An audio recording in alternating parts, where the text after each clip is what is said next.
Une nuit. Nouvelle de Georges Bernanos. D'un coup de sa longue cravache de cuir, il frappa furieusement, follement, la douce bête cabrée, toute blanche d'écume. Elle se dressa plus encore, secouant à droite et à gauche sa sotte petite tête obstinée avec un gémissement presque humain. Les rênes filèrent entre les doigts, puis claquèrent d'un seul coup sec, les 4 fers grincèrent à la fois, le taillis grêle s'ouvrit et se referma sur la croupe.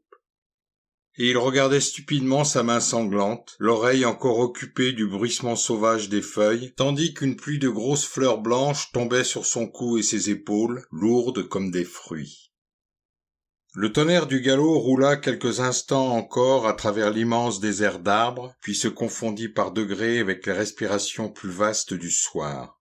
De l'est à l'ouest, toutes les cimes frémirent à la fois, et sans qu'un seul brin d'herbe remuât sur le sol exténué, il entendit peiner et craquer les puissantes membrures à 50 pieds au-dessus de sa tête. « Zut !»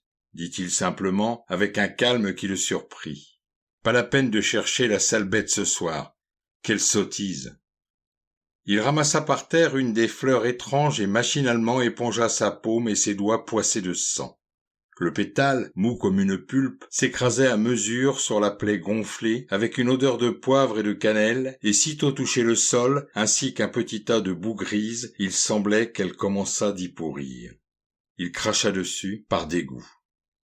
D'ailleurs, la rumeur d'en haut s'enflait peu à peu, déferlant d'un horizon à l'autre, sur des centaines de lieues de feuillage peut-être, puis le vent faiblit tout à coup, après une dernière et plus longue plainte, aiguë, déchirante, surnaturelle, et pourtant si vivante qu'une bête inconnue y répondit au loin d'un cri pareil.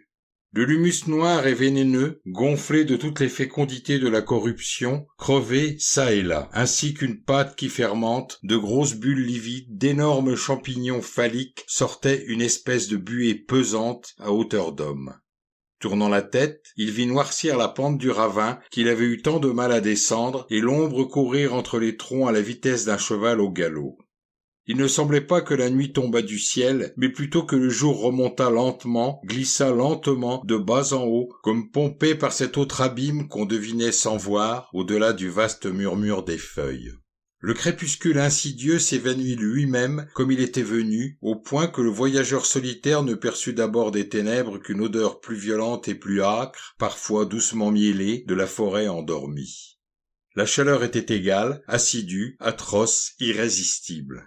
Il éclata d'un rire nerveux qu'il soutint longtemps, ainsi qu'une injure au silence et à sa propre angoisse. Et se laissant enfin glisser à terre, il tâcha de se recueillir en fermant les yeux.